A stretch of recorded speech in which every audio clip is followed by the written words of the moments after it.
Did you know that you can have a legal duel in Uruguay if you get the Uruguayan president's and Congress's consent?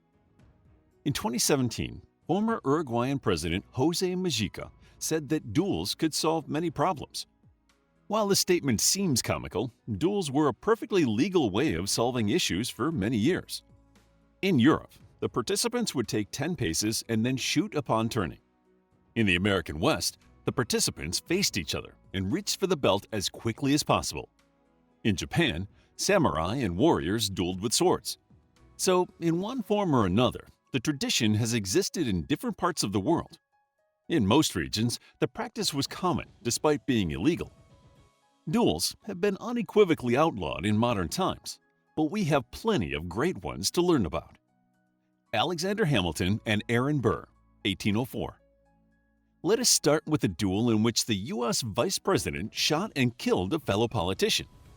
The story of Alexander Hamilton and Aaron Burr has received much attention because of Lin-Manuel Miranda's musical Hamilton. The recent attention is wholly justified.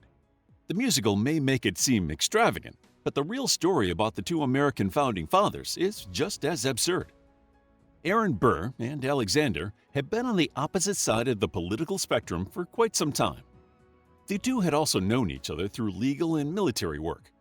When news reached Burr through a mutual associate that Hamilton had called him dangerous and untrustworthy, he wrote a letter. He was hoping that a letter would offer the reconciliatory thread that was missing from their hostile relationship. Burr was an ambitious man, and in his risk-taking folly, he thought he would find a way out of most positions. These ambitions landed him in many difficult situations, and this was one of them. Hamilton was a proud man. He did not want to give Burr an inch since he knew Burr was ideologically corrupt and an inanely selfish man.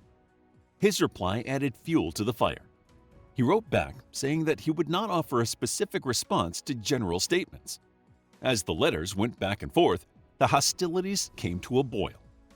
With no reconciliation in sight, Burr opted for forced closure.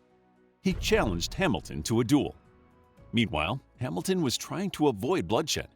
He told his close friends that he intended to throw his shot away.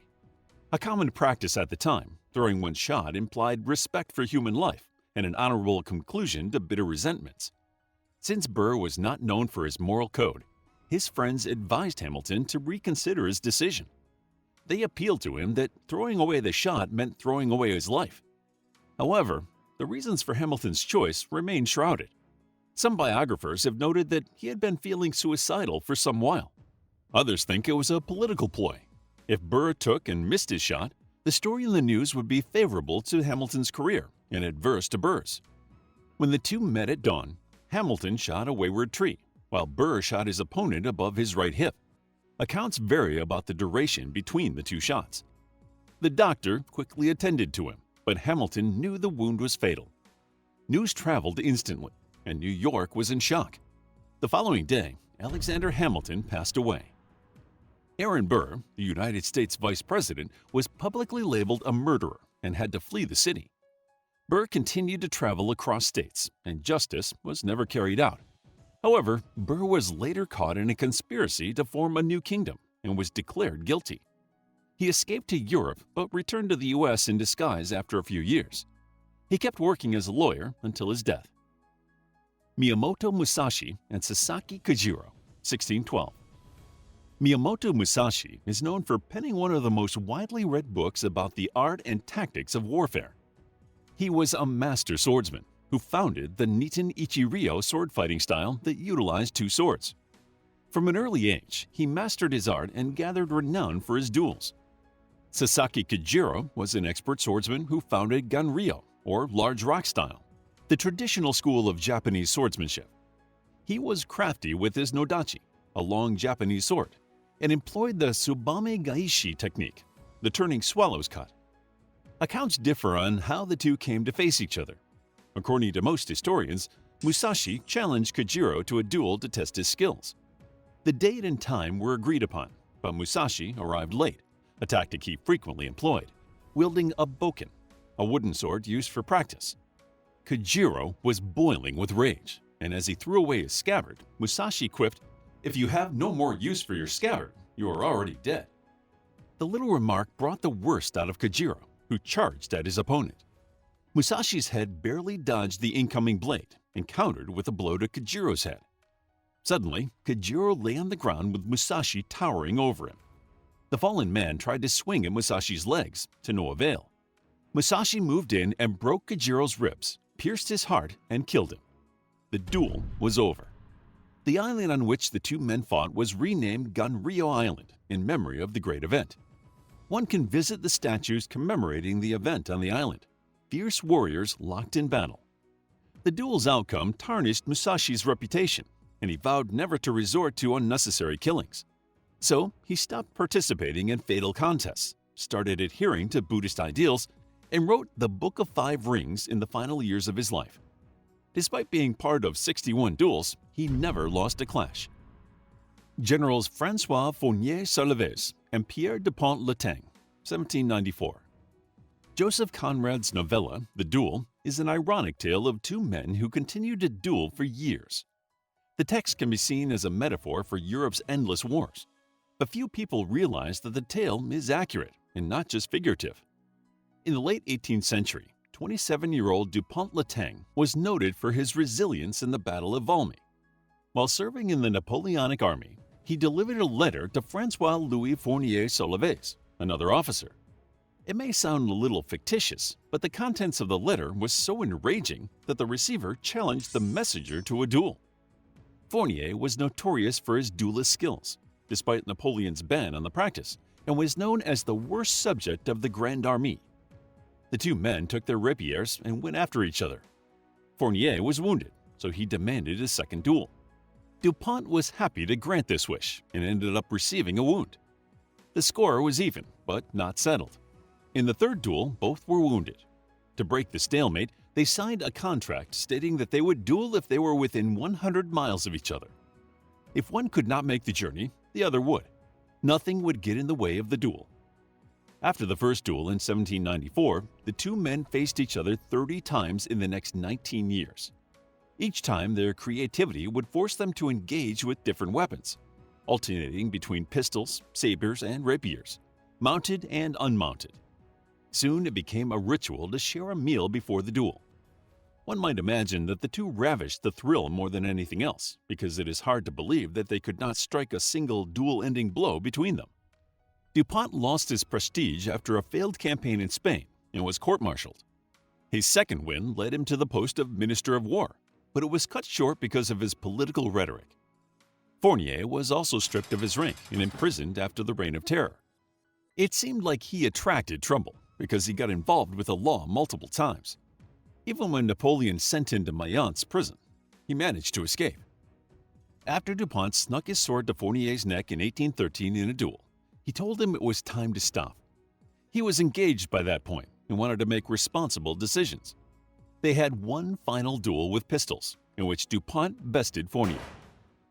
Alexander Pushkin and George Dante, 1837. Alexander Pushkin, the Russian literary giant, makes this list for his fatal escapades. Pushkin is quintessential to Russian identity, just like Shakespeare is to English. Tsar Nicholas I dragged the poet to court politics to keep an eye on him. The two had a love-hate relationship. Nicholas is said to have censored Boris Godunov. As Pushkin and his wife, Natalia Goncharova, mingled with high society, problems began to arise.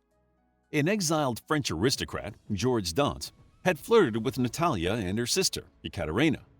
There were rumors that Natalia had been intimate with him. In a letter, the Dutch ambassador who had adopted the Dantes flippantly undermined Pushkin's marital life.